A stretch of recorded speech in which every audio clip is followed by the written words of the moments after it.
Dear friends, spoken English నా క్లాసులకు స్వాగతం.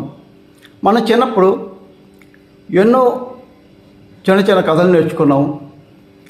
ఆ చిన్న చిన్న కథలే మనకిప్పుడు స్పోకెన్ ఇంగ్లీష్ మనం డెవలప్ చేయడానికి ఎంతగానో ఉపయోగపడతాయి. ఈరోజు నుంచి మనం ఆ కథల్ని ఇంగ్లీష్లో ఎలా చెప్పాలనేది నేర్చుకుందాం.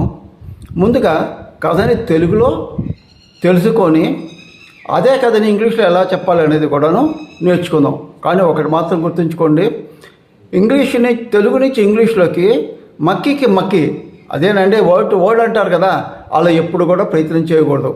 మనం భావం మాత్రమే మనం ఇంగ్లీష్లో చెప్పడానికి మనం ప్రయత్నం చేయాలి. ఓకే, నా కంటెంట్ కనుక నచ్చితే తప్పకుండా లైక్ చేయండి. మీలాంటి స్పోకెన్ ఇంగ్లీష్ నేర్చుకోవాలన్న ఇంట్రెస్ట్ ఉన్న ఎంతమందికి చాలా ఉపయోగపడుతుంది కాబట్టి మీ ఫ్రెండ్స్తో షేర్ చేసుకోండి. అలాగే సబ్స్క్రైబ్ చేసుకోండి, పక్కన బెల్ ఐకాన్ నొక్కండి. అప్పుడే నేను పెట్టే ప్రతి ఒక్క వీడియోకి మీకు నోటిఫికేషన్స్ వస్తాయి. ఓకే, మనందరికీ ఎంతగానో పరిచయం ఉన్న కథేనండి ద థరస్ట్ క్రో, దాహంతో ఉన్న కాకి. ఇది మనకి ముందుగా ప్రజెంట్ టెన్స్లో ఈ స్టోరీ ఎలా చెప్పాలి అనేది నేర్చుకుందామండి. నా నెక్స్ట్ వీడియోలో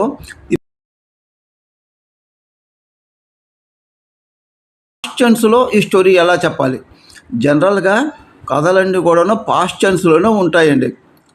కానీ ప్రస్తుతం మనం ప్రజెంట్ టెన్స్లో ముందు నేర్చుకొని తర్వాత ఇదే స్టోరీని పాస్ట్ టెన్స్లో ఎలా చెప్పాలి అనేది నెక్స్ట్ వీడియోలో చూద్దాం. ఒక గ్రామంలో కాకి ఉన్నది. దానికి బాగా దాహం వేస్తుంది. అది నీటి కోసం వెతుకుతూ ఉంటుంది. ఒక చెట్టు కింద చిన్న కొండని చూస్తుంది. కానీ ఆ కొండలో అడుగున కొంచెం నీరు మాత్రమే ఉంటుంది.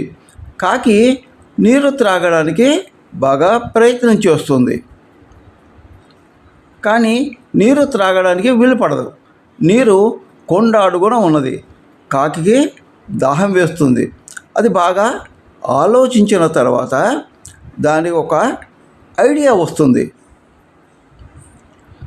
దగ్గరలో ఉన్న చిన్న చిన్న రాళ్ళను తెచ్చి కొండలో వేస్తుంది. అప్పుడు కొండలో ఉన్న నీరు పైకి వస్తుంది. ఆ కాకి ఇప్పుడు నీరు తాగి ఎగిరిపోతుంది.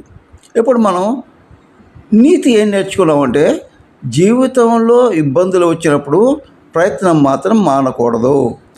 దీన్ని ఇంగ్లీష్లో చెప్పేటప్పుడు గుర్తుంచుకోండి, ప్రతి పదానికి పదం ఇంగ్లీష్లో చెప్పకూడదండి.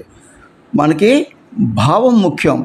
సో ఏదైనా సరే ఒక స్టోరీని ఇంగ్లీష్లో చెప్పేటప్పుడు దాని భావాన్ని మాత్రమే మనం చెప్పాలి. అంతేకాని మక్కి మనం ఎప్పుడు కూడా చెప్పే ప్రయత్నం చేయకూడదు. ఇప్పుడు ఈ స్టోరీని ఇంగ్లీష్లో చెప్పే ప్రయత్నం చేద్దాం. A crow is living in a small village. A crow is living in a small village. It is living on a tree. It is living on a tree.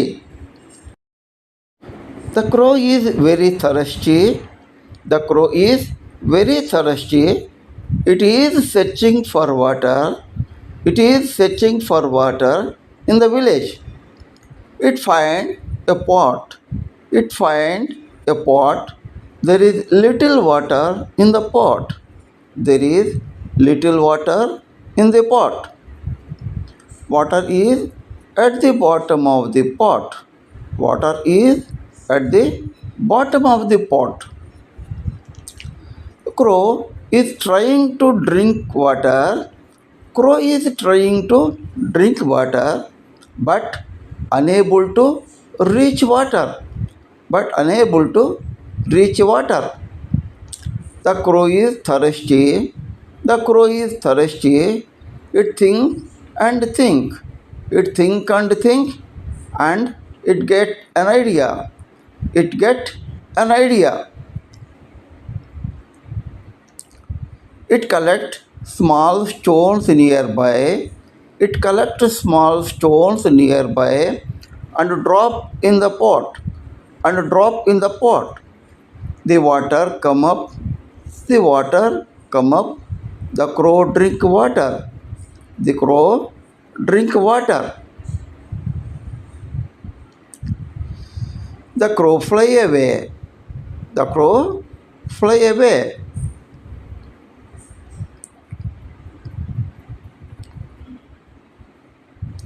What we learn from the story is don't give up when things get tough. Don't give up when things get tough. Please like, share, and subscribe.